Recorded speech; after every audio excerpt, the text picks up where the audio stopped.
All right, starting broadcast.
Hello, everyone.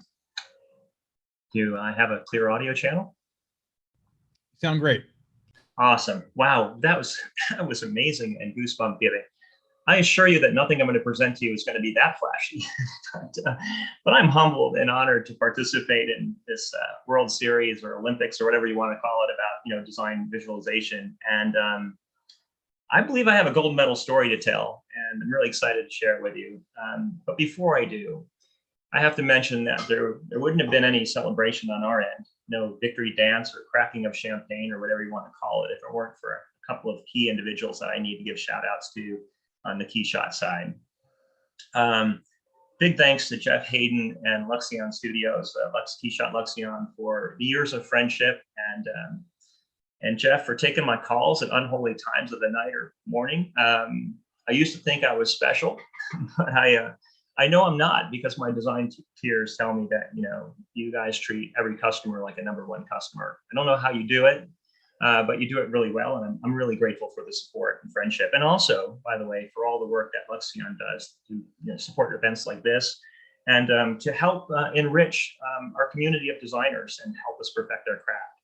Much love for that. And also, a really big shout out to Brian Edelman. I'm sorry, I said Brian because I know a Brian. Brad Edelman from KeyShot Studio. Brad and his team were really instrumental in helping us create a transformative business process that helped us pivot in a time of crisis. We never were lost in space, never alone in the capsule. We always were able to connect with Brad and his team at Mission Control, and we always felt like we were going to be guided home safely. So much thanks for the amazing support. Before I go on, I also want to mention that my email's up there, frank.tyneski@kids2.com.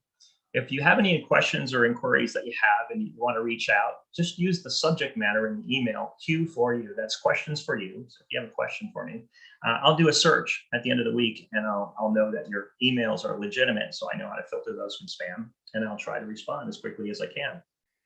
And I'll put that up there again at the end. A little bit about Kids2. Kids2 is a global multinational company, privately held. We have design centers in Atlanta, which is our headquarters. We have a well-established design center in Hong Kong, a center in Amsterdam. And the picture you see here is of our newly christened office in Shanghai. It's actually in the new Ginsler building, the Shanghai Tower. So I'm really looking forward to getting there and working above the clouds. This is kind of what all our offices look like, but this is what our newest office is. We also have design and development partners around the world. We own or co-own factories. So honestly, the sun never sets on design and development at Kids2. It's kind of an always on, always connected enterprise. And take note of this, we're actually looking for an industrial designer in the Hong Kong region. So for our Hong Kong office, if you are an industrial designer, or if you know an industrial designer who might qualify or be interested, please reach out to me or connect with us on our career page at kids2.com. So you may not have heard of Kids2, and that's okay, because we don't produce products under the Kids2 nameplate. But you've likely heard of these brands, especially if you're a parent. Baby Einstein is probably one of our biggest brands. It's really about playful products that encourage curiosity, and they also support cognitive learning development. It's a pretty neat line of products we have there. And then our Bright Starts line in the middle is all about affordable, joyful toys and experiences that make babies smile. And our Ingenuity, and there's another sub-brand of Ingenuity called IDI. That's really a large array of great gear options that are fun for kids, but really designed to be functional for parents to help them raise safer, healthier children. And that includes products like high chairs, bassinets, rockers, jumpers, gyms, walkers. I mean, it goes on. It's quite a large portfolio of product there. And we have a collaborative partnership with a company called Hape. They're experts in manufacturing wood furniture and wood products. And we leverage their expertise to produce modern products with a heritage feel. So I like to call these forever toys because they have a really nice feel to them. They're real wood, fun to render in KeyShot, by the way. And they use Cap Touch technology to create a really nice clean user experience. This piano on the left actually won Toy of the Year a couple of years ago. Also under our umbrella of brands is licensed properties. I'm sure you know about Elmo and Sesame Street, and Disney Baby is huge. If you buy a toy from John Deere, Ford, or Mercedes-Benz, it could be one of ours. So there's a lot going on. At any given moment, there's about 130 so products in flight on any day. So it's a big business, a lot happening at Kids2. But really what I want to share with you today is kind of a snapshot of 2020 and how KeyShot helped us pivot in a time of crisis. To establish context, always going really well until, unforeseen changes, brought on by COVID kind of forced us to rethink how we could fulfill certain mission critical business objectives. Specifically, how could industrial design, engineering, trends and fashion experts and photo retouchers collaborate to support product launches with photoreal renderings and animations also when we couldn't get models? I'm going to share that story with you. It's a pretty big one. But a little more context first. We have about 25,000 brick and mortar locations in 27 countries. So we're everywhere. And if you're in North America, you'll recognize the usual suspects there, the Targets, the Walmarts, the Amazons and Buy-Buys, or our big retail centers, big clients for us, right? And it's natural for us or any design firm or company to collaborate with their buyers. That's the best way to develop world-class products, is to collaborate, right? Well, the buyers that we're working with or interfacing with, they have a high level of design literacy. They know the process, or they know it well enough that they understand that the objective is to share an idea. And there's not really a need for us to convince them that what we're showing them is photoreal. In fact, I would say that in some cases, not all, a sketch will do. So this next slide might be sacrilege here among a community of expert renderers, but it's really intended to illustrate a point, and that in some cases, good is good enough.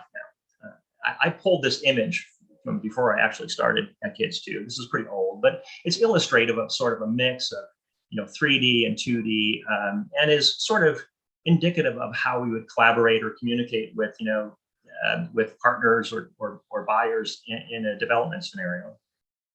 And it really shows that it's an okay, communications tool, but it's really not going to convince anybody that this is photoreal, right? You would never mistake this for a photograph.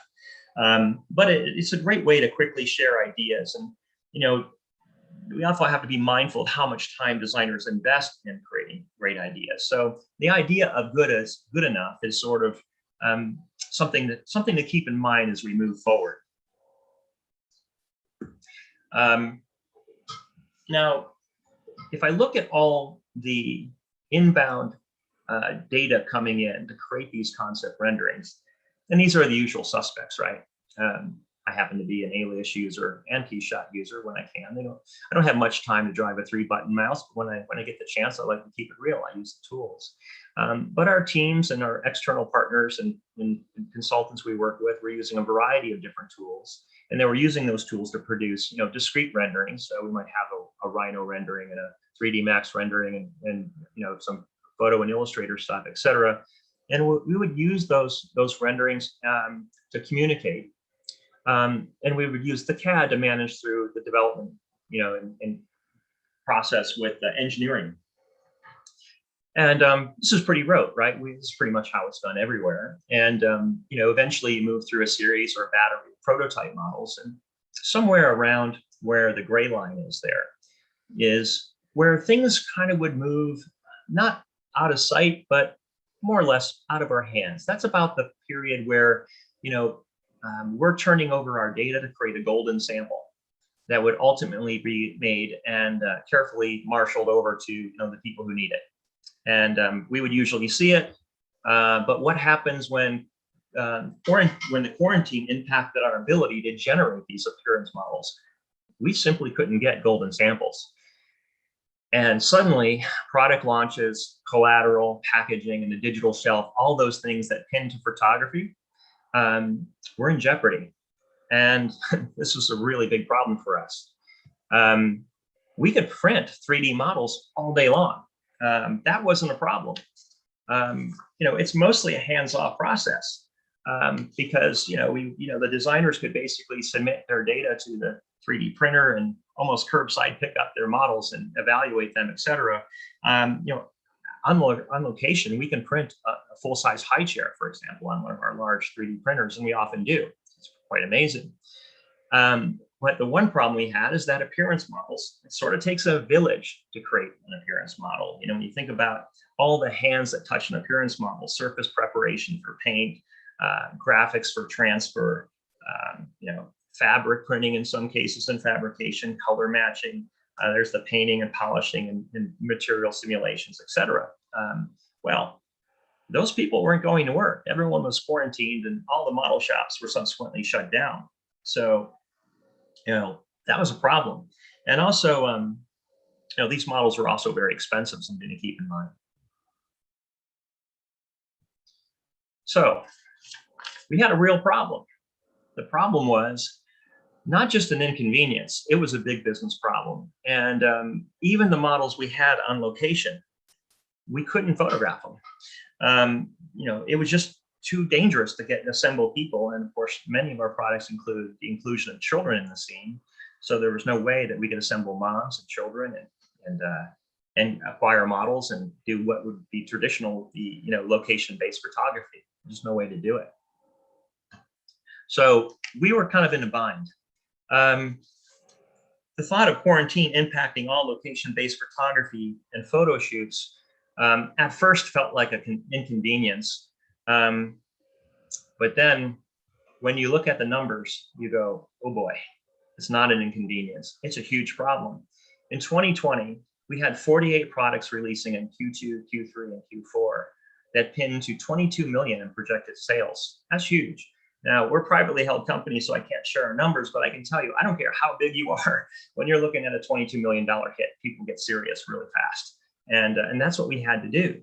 So we were starting to scramble to look for solutions and figuring out, what we could do. Because remember, everything I shared with you previously, the mission critical need was we needed to launch products, we needed to build collateral, we needed digital shelf materials, we needed packaging, illustrations for assembly, et cetera. And we weren't able to fulfill these needs, which put our revenue goals in real jeopardy. So what to do? Well, as you can imagine, we kind of all got together, and because my design team and engineering teams all had to sort of collaborate, and we were sort of closest to the solution. We needed the solution fast, and the obvious question was, what if we can produce convincingly real photo images from our cat? And while that sounded like a great idea, and it is a great idea, we also found ourselves in a situation in which the tools we had, right, were not going to take us to the summit. So I know you can't provide any feedback to me, but if any of you have seen the movie Free Solo, you might relate. As a mountain climber, or not being a mountain climber, you might think that you just keep going up, right? You just keep going north. How hard can it be? And it turns out that's not always the case. I'm going to explain the analogy here in a moment, but we found ourselves on this ledge, right, where we couldn't go any farther north. We were pretty far up the technical mountain, but we couldn't get to the summit from where we were. And that was a problem because we had to close that gap pretty quickly from renderings that looked good enough. And remember, good enough was good enough for us, the design team, but not good enough to carry it the last mile, to be convincingly real and support the back end of merchandising and packaging and all the things we talked about. So we had a gap to close. Continuing with the analogy of Free Solo, which, by the way, is the movie is about a guy named Alex Honnold. I probably butchered his name, but this crazy cat climbs El Capitan without a rope, and I highly recommend the watch. You will twist and turn in your chair like you're trying to wiggle out of a straitjacket. It's fascinating to watch, but there's a point in the movie. It's not the point of the movie, by the way, but there's a point here, just where he is about now, where he can't go any further. Of course, he knows this, right? Kind of a bummer if he didn't know that, and he got that far up and goes, "Uh-oh, what do I do?" But that's kind of what happened to us. We were kind of at the, there, stuck on a ledge. Like, where do we go from here? Well, anyway, in the movie, what I didn't know about climbing, and of course learned when I watched the documentary, is that a climber sometimes has to go sideways and down for a long way before they can find the next path up. So imagine climbing all that way, death-defying, only have to go many stories down and sideways before you can find the next path. And that's kind of where we found ourselves. We realized the tools we had and the process we had in play weren't going to get us to the summit. We needed a solution. Thankfully, as a longtime KeyShot user and as a friend of the folks at KeyShot, and knowing the tools really well, I was pretty convinced it was the right solution. I knew it was the right solution because I had done my homework previously. So we didn't spend a lot of time fleshing out or considering other software packages because we were pretty convinced that KeyShot was the right tool for us for a number of reasons. So we went about procurement and system setup and staffing and interoperability of files and cross-functional collaboration, et cetera, which, by the way, was really well supported both by Jeff and from Brad at KeyShot Studios. So again, thanks to them. And what was really important about why I use this analogy is that we didn't have to go sideways and down for very long before we were on a rapid ascent to a higher level of quality and communications in our tools that we were using. So it was clearly the right choice. But to understand this meant that we had to sort of unpack the mechanics of our product launch process, right? And understand the machinery of our business. Now, we understand the design machinery of our business. That's what we do every day. But there was this whole other back end of the part of, where digital shelf and collaboration and photo retouching and all that stuff was, we're certainly friends and neighbors, but we really didn't work together. Not like we didn't function like one moving part, and now we do. So I'm a bit of a motorhead, truth be told, but imagine like you're bolting on this supercharger onto the block of your organization, and now you're going to have more volumetric efficiency moving through with all this added horsepower. It's the right analogy, but the machinery of our business is quite complex, right? We have many, many files coming in from disparate sources all over the world. We might have an assembly coming in, in Creo or Pro-E from a manufacturer. We might have a soft goods package coming in from a consultant as an OBJ. We might have STL files or step files and wire files from Alias, and And gosh, IGES files for legacy users, all kinds of stuff, right? Very complex. So we really had to get tight in our organization first. So as strong as KeyShot is in terms of being a great visualization tool, we really had to get our machinery in order to really be able to make this work smoothly. Remember, we had a lot of products, 48 products, right? We needed to knock out. So this isn't a one and done thing. This is like a lot of product we needed to move through and create a transformative process on the run, right? We had to build this motor while we were going down the road. With only about a month on the clock, we were able to bolt on all this new horsepower and break in our systems, both on Mac and PC, and train our internal, designers and our retouchers. I want to get to that later, but in a minute. But not just industrial designers were trained up on KeyShot, but also our photo retouchers, and that's an important element that I want you to take away. In a relatively short period, we were making tremendous strides. This is a rendering captured that's sort of as analogous to the other rendering, and you'll see it's significantly better. So our good became much better through KeyShot, and it became much better really quickly. The photo team also started learning KeyShot and learning the UI. It's really a nod to the quality of the UI in KeyShot, because they had no previous experience using 3D tools. They were using Lightroom and Photoshop and such. So 3D was a little bit of a freak out for them at first, but they took to it really well. So again, within days, our designers were producing renderings that were at par or better than the tools they were previously using without any pain, which is really great. And our photo team, there's no way they're going to retire their cameras or hang up their tripods, but now they have these augmented tools that they're able to use. Now, shortly after that, we started getting real. Now this is when it starts getting fun. I already mentioned that we were able to get from nothing to pretty darn good in just a few days. But now my team was starting to produce renderings that were looking convincingly real. Again, with some good help and advisement from KeyShot Studios, because we didn't go it alone. We got some support. It was modest support. It wasn't, they weren't holding our hands, but they trained us up really well.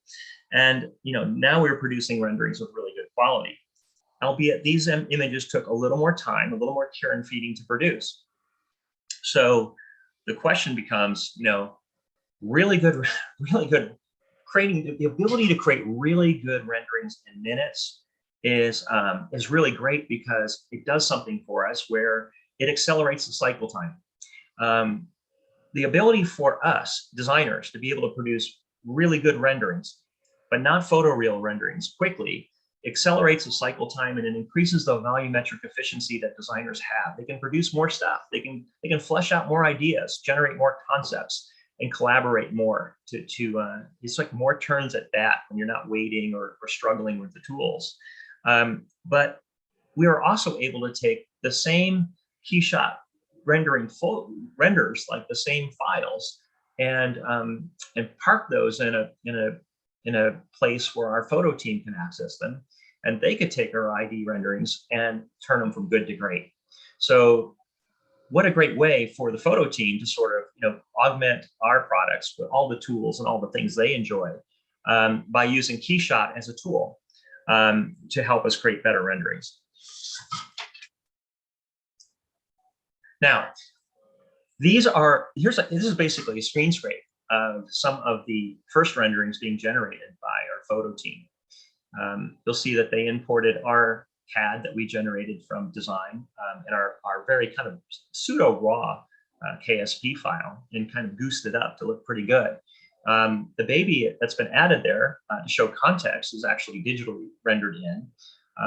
I don't know that we'd want to do that all the time. It's a little labor to do that, but when we needed to, we pulled it off.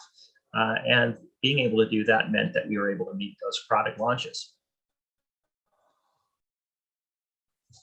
And this is not going to be, that shocking to you guys, but in many cases, things where the quality of the rendering uptight, right? Like the ability to sort of zoom in, I would say that it would be pretty hard for us to produce a model, a physical model, an appearance model that has this level of fidelity and precision and realism it would be very difficult, right? It would be very difficult for us to produce this as a looks appearance model. And if we did, or when we do, it's very expensive. So imagine polishing both sides of those plastic pieces and getting everything just so. And here we have it in KeyShot, and you can see the obvious benefit of using the tool or augmenting photography with our digital tools. So KeyShot really helped us get to the mountain. And here's an example. These are, again, just some screen scrapes of some of the toys that were generated on our team. Producing the effects of that very complex light assembly or the translucency that exists in this part assembly would have been very difficult and is very difficult to do when we would traditionally use a physical model to photograph. So now we can use a hybrid of both. We still use real physical models because we're back in business of making models again. But now our model business is augmented with digital photography, which really helps the whole ecosystem of visual communications, collateral, digital shelf, et cetera. It's really a big deal for us. And here's a screen scrape of the digital shelf. You can see some of those products in play. This is real. This is like, these are the real photo renderings that we did, or we collaborated with our photo team to rescue those product launches, and they're in market. So we were able to pull this off. And again, many thanks for all the people involved, including my own team, by the way. I need to mention that while there's a lot of, accolades going to both KeyShot and the great support we received, our internal team was really committed to the goal. So, much props to the folks internally who did that as well. Here's a screen scrape of a real Amazon, literally just a screen capture of our Amazon page. I don't think anyone would look at that image and would think that it's a digital image. It is on the left, and its product's doing really well. And I'll take the 4.5 stars from Amazon. Thank you, Amazon. The product is blowing, going, and doing really well, and was essentially rescued because we were able to meet the objectives of those product launches with the support we received and the tools we used. So this is this slide is a bit of, it's almost like the conference proceedings topics that are being offered in here. It's not proprietary, but for anyone who is rather new to the field, it might be relevant. If you're not deep into this as we are, the future of this stuff really makes sense. And there's an extensibility to using these tools that obviously makes sense. I mean, what's beyond the digital shelf? Well, augmented reality and visualization tools are going to reduce the number of physical prototypes required. We can reduce our costs by producing more digital prototypes. It certainly accelerates the cycle time. We're not able to ship, or we are able to ship these models digitally. So you're shipping atoms, not bits. Those bits are updatable. So if you make a change, it's not like, the model left in FedEx, we didn't get the change in. It's fully updatable. It's way more environmental. Even when we produce these fantastically beautiful, really great, physical models that might be even better than a production model, we have to destroy them because, of regulatory requirements. So it's a shame to do it, but, we burn a lot of plastic. We burn through a lot of material. So any opportunity we have to be friendly to the environment, we certainly take that seriously. There's analytics on customer traffic that can be gathered. That's important. We improve the retail sell-in. It's transmissive, right? Because we're able to, again, send those atoms, not bits. The buyers can make conjoint decisions in real time with us. So it's a great way to collaborate. And we can create animated features that show off feature sets. We're able to keep the models, like they're able to keep the digital models. There's always a challenge with, how to store or keep or catalog models. These digital models are a lot easier to transport.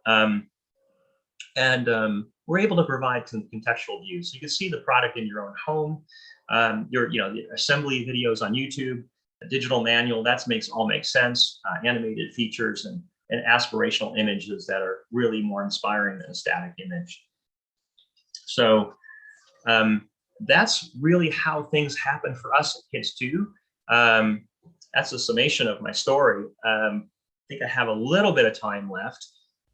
But again, here's my email if you have any questions. And now I'll open it up to questions. Wonderful. Thank you so much, Frank. That was a great kind of insight into, the business side of the equation, right? People often think of KeyShot from sort of the end product and those great visualizations, but you really kind of hit the nail on the head of where those cost savings come from the ROI standpoint with your investment on KeyShot. A couple of questions. First things first, the banana phone. I'd like one of those. Does that work on iOS? Do you know? I have a long history having led design for BlackBerry and Motorola and Kyocera doing mobile phones, and I didn't do the banana phone, but I quite adore it. And yeah, I'm all in on the banana phone. So just yeah, when that comes out, let me know. Yeah. Question. So I mean, obviously, big changes sort of spurred on by people having to work from home. Was this more of a bottom down sort of decision, or a bottom up or a top down? And what I mean by that was, was this being driven by, the executives saying we have to get these things to market, find a way, or more the team just realizing that we had to alter our collaboration tools in order to, deliver on these products, or a combination of both? Well, one of the great benefits of kids too is that, I've already expressed how large and, how massive our company is, how important our company is, but we still operate like a startup.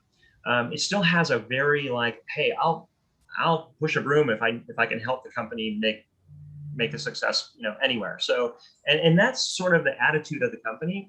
We've got a really kind of an all in, let's do this mentality. So what I found is that once we got through the sort of the fear factor of really looking at the machinery that I shared with you and going, oh my goodness, this is going to be complex, right? Look at all these things that have to come together like a complex orchestra, pieces and parts that all have to come together brilliantly and seamlessly to make it work.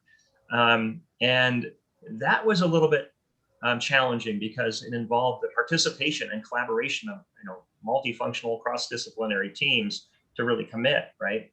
But I think everyone was really on board because our organization's pretty flat. I mean, I mentioned that, as a vice president, normally they wouldn't let me touch a 3-button mouse. But, in this case, I had a chance to sort of jettison some of my strategic activities to lead this other important initiative, this mission critical initiative to jump in and pull this off. So it really is the ethos of Kids 2 to sort of jump in. It was not really bottom down because I think it never got to the top, right?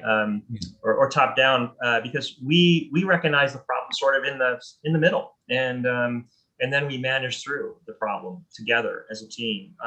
So really, it's not solely an industrial design story or a design and experience story. It's really a cross-functional story of rallying around a big challenge. What do we do? And this is about helping your brothers and sisters in other departments and realizing that the muscle we needed to build and the connective tissue we needed to build, not just internally, but also with our partners was really important. And COVID kind of forced us to sort of, to make it happen. And then in terms of collaboration across these files, I mean, how did this change kind of how you move data? I mean, obviously you were saying how firms across Sure. the globe. Yeah. Can you talk a bit about that? Sure. I'm really glad you asked that question because I might just scoot back up to a part of the presentation where I show the process, and we had a bunch of people producing products, images in a disparate collection of software packages, 3D Studio Max. Creo has, a version of KeyShot in that we were using. So some of our folks were actually using a version of KeyShot, Alias, and Rhino, and all these different, rendering tools were being used with a mixed bag of results. There was no consistency. So we had, some stuff was really great, some stuff was okay. But now we all use KeyShot. So we're converging on some of our software platforms, and there's some proprietary stuff there I can't really talk about, but I can tell you this, we're all producing renderings now in KeyShot, full stop. And what that allows us to do is, rather than have a mixed bag of, I can't open your 3ds file, or, I can't open your, your Rhino file, we now have a system in which, when our designers render in KeyShot, it is a transmissive file that can move across our organization. So now our photo team can open it, our partners can open it, and we also found, not surprisingly, I know you know this, but most of our partners are already using KeyShot. So we actually had a disadvantage when we didn't have KeyShot in-house, because some of our design consultants might push a rendering to us and we'd say, hey, this is really great, but we couldn't change the color of something ourselves, right? Because they had a KSP file we couldn't open. So by converging on one platform for rendering, we sort of get the interoperability that we were missing before. And with that interoperability, though, requires the discipline of having to be able to, organize all these disparate collections of files coming from all over the place in one place, so that your texture maps and your graphic patterns for fashion and your graphics and all those things are sort of organized into folders. And we had to create the institutional discipline to sort of create a new transformative way of working that everyone sort of would sign on to doing that. We couldn't have done that if the results weren't great or the mission wasn't so important. You wouldn't want to wish COVID on anybody, but as the story goes, out of everything bad comes something good, right? And I think that this crisis we are in actually forced us to do this in a hyper accelerated way. Great. And then one person's asking, in terms of like looking at that slide and kind of how, were there any major design decisions where you changed that, as a result of this process, where, you clearly saw, hey, this is, because we have this realistic visual early in the process, we're going to go a different direction with, a material or a finish or anything like that? Oh yeah, I think that the tools within KeyShot that allowed us to create more visualization of greater realism really created us a chance to sort of have a much more intimate look at what a model could be. I think it's a great question, whoever asked it. Thank you. There's this sort of blurry, sort of plush feel to this that you can almost pet it, right? You can almost feel it if your hand ran across the surface, and you get the sense of what that would be like. Now, it can get better than this. This is as good as we can do, right? We know you guys can do probably better, but when you're creating images of this level of fidelity, you're able to get a better sense of the true output of what you're going to get on the other end. You have to be careful you don't fool yourself, because you can defy gravity and do all kinds of cool stuff, right? So you have to be honest. But it really helped us converge and lead not just the physical design of products, but also the design language of products. We converged on ideas and thoughts about, hey, this makes sense. Here's a material we should use across the line. Here's a color that sort of should be, an anchor point in our design language, et cetera. So absolutely, the higher fidelity helped us sort of get a deeper intimacy with our products. When we receive a model like this, or when we make our own, the fidelity is pretty low. They get packed out, usually in Asia, and they get banged up in shipping, and sometimes the paint sticks to the wrapping paper, and they look good, but they look good from a distance. They don't look good really uptight like this, where you can really study the model or really have that glamour shot that really feels like you really understand what's happening. Awesome. One final question here before we kind of wrap up for the session is, you're sort of showing the Amazon page, and one of the things that's come up for many people is obviously we've added AR capabilities and VR capabilities, in KeyShot 10, and obviously that the AR abilities are really interesting from a sales and marketing, right? So like that's a good example there of actually being able to see how big that chair is in your physical space and see the different kind of absolutely. options. Are you guys, looking much into AR and VR right now? And if so, kind of what's your process for, evaluating those new tools and how they fit into your workflow? Well, it's a great question. I'm not sure if I could answer it for a number of reasons. There's some proprietary stuff that, I got to be cautious of. I think we all know that what was just asked, the question is sort of the obvious, right? We know that, anything we can do to enrich the digital shelf is important, especially with the surge in online sales. I share with you that we have 25,000 bricks and mortar stores, but we're seeing the surge in online retail, and the ability to sell and seduce online is an important one. And I think anything you can do to increase that is a benefit. So the AR, VR tools are clearly there. And I think, in terms of retail sell-in, I mean, I'm probably stating the obvious for this crowd, but, the Oculus, Quest is like $300. It's a sensational machine, right? So you can imagine a future where, you're going to send your buyer a web link, and they're going to sit back and strap in and see that thing in full high resolution 3D space, right? An immersive experience. That makes sense. That could be the future of collaboration. So we're looking at all those tools. I would say we're not on the bleeding edge of that, but we're certainly taking it seriously, and we're certainly investing the time and building the core competency to do it. Awesome. Well, I'm going to take the screen here from you for a moment just to kind of talk a bit about what's next on the schedule. Sure.